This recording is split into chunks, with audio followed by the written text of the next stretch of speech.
दिव्यांग Cricket Board of India DCCBI के chairman advocate Ikrant Sharma, general secretary Haroon Rashid और डीसीसीबीआई के लीगल एडवाइजर वरिष्ठ अधिवक्ता दुर्विजय सिंह ने प्रेस वार्ता कर रविकांत चौहान पर दर्ज मुकदमे का खुलासा किया।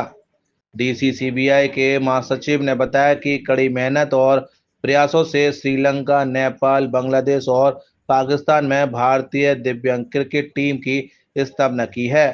डीसीसीबीआई की लोकप्रियता को देखते हुए रविकांत चौहान नामक युवक ने फर्जी भारतीय दिव्यांग क्रिकेट टीम का संचालन शुरू कर दिया था।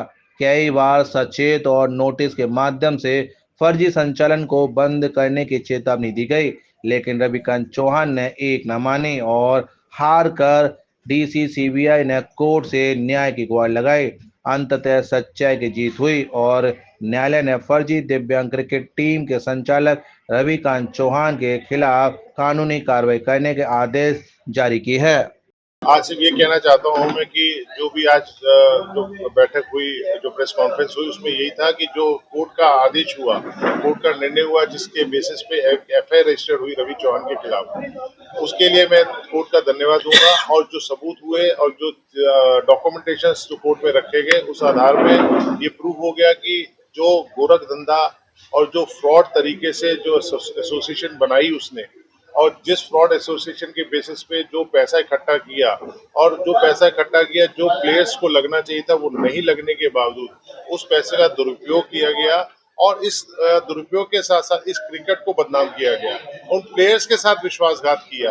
तो मैं ये कहना चाहूंगा आज जो बैठक में कि आज जीत जो है सच की हुई है, और दिव्यांग क्रिकेट कंट्रोल बोर्ड जो है हमेशा इस विषय पे दिव्यांग क्रिकेट के लिए हमेशा तत्पर है, हमेशा आगे है, और हमेशा जैसे काम करता आया है वैसे ही करता रहेगा। और हिंदुस्तान की जो टीम है तो दिव्यांग cricket control board of India की तरफ से ही टीम है, और ये जितने भी फर्जी लोग होंगे इस एफआईआर के माध्यम से उन सबको मैं आपके माध्यम से आदेश बताना चाहूंगा कि आप जितना फर्जीवाड़ा करना चाहते हैं फर्जीवाड़ा छोड़िए और नेक नियत से काम कीजिए, लेकिन अगर आप ऐसा काम करेंगे तो ऐसी एफआईआर आपके खिलाफ होंगी।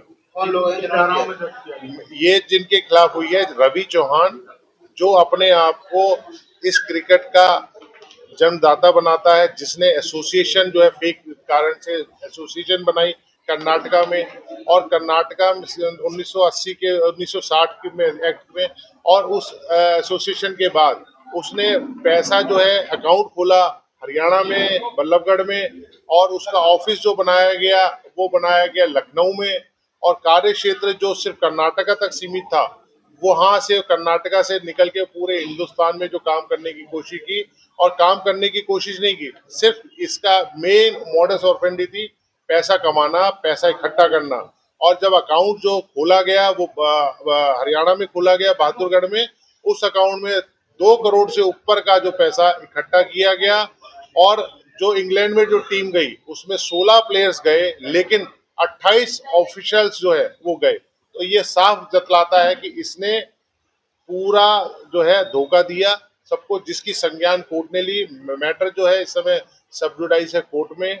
कोर्ट जो आदेश देखे कि सारे दस्तावेज कोर्ट में ऑलरेडी हुए, इन्वेस्टिगेशन हो चुकी है, एफआईआर हो चुकी है। दिव्यांग क्रिकेट कंट्रोल बोर्ड के श्री हारून रशीद साहब जो इसमें तन मन धन से मेहनत करते हैं, लगे रहते हैं। आप शर्मा जी चेयरमैन, आपने मुझे खुद कांटेक्ट किया था और इन्होंने सारे हारून रशीद साहब ने पेपर दिखाए और इन्होंने कहा कि ये सब कुछ हो रहा है, दिव्यांगों के नाम पर खिलवाड़ हो रही है इस देश में। तो मैंने कहा पेपर्स दिखाइए, हम जो है क्या आगे बढ़ेंगे, इसमें कानूनी लड़ाई लड़ेंगे। अगर कोई नहीं मानना है, बीसीसीआई नहीं मान रही है तो हम न्यायालय में जाएंगे। हमने सारे पेपर्स देखे, अध्ययन किया, और उसके बाद हमें लगा और माना हमने कि ये दिव्यांगों के साथ फ्रॉड हो रहा है। दिव्यांग भी इस भारत का नागरिक है, और उसके कंधे पर रख कर के कोई अगर गलत तरीके से बंदूक चलाने का काम करेगा, उसका शोषण करने का काम करेगा, तो भारतवर्ष के प्रत्येक नागरिक का ये कर्तव्य है कि वो उनके साथ खड़ा हो। और हमने वही काम किया, सारे पेपर्स लगाए। और अब मैं ये मान के चलता हूँ कि 156(3) जो मैंने न्यायालय में दाखिल की, शायद पिछले 5 सालों में इतनी मोटी 156(3) दाखिल नहीं हुई हो। सारे पेपर्स लगाए, एक एक फोटोग्राफ लगाया और माननीय न्यायालय ने ये माना बहस के दौरान, जो हमने उन्हें बताया कि कर्नाटक में रजिस्टर्ड संस्था, खाता लखनऊ में खुला है, कार्यालय फरीदाबाद से चल रहा है, फर्जीफिकेशन हो रहा है और करोड़ों रुपए का गोलमाल किया है। तो उन्होंने इसे देखा, परिशीलन किया और उसमें मुकदमा दर्ज हुआ। थाना सिकंदरा को रजिस्ट्रेशन के लिए आदेश किया है। अब उसमें मुकदमा लिख गया है। ये एफआईआर की कॉपी है, 566/25 ये एफआईआर की कॉपी है।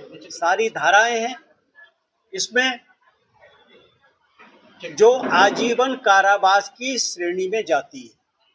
तो 467 जो है क्या, वो आजीवन कारावास की श्रेणी में पहुंचती है। तो हमारा, क्योंकि इस समय जांच पुलिस करेगी और पुलिस ने अपनी प्रथम दृष्टया जो रिपोर्ट मांगी थी उन्होंने, उस पर वो रिपोर्ट लगा करके भेज दी थी न्यायालय में। लेकिन अब विधिवत जांच होगी और जांच के दौरान जाने कितने चौहान और नहीं निकलेंगे, वो सारे सामने आ जाएंगे और पता चल जाएगा कि दिव्यांगों के साथ अब किसी तरह की कोई खिलवाड़ नहीं हो सकती। जो खिलवाड़ कर रहे हैं वो पर्दाफाश होगा और जिन्होंने अपराध किया है वो लोग जेल जाएंगे।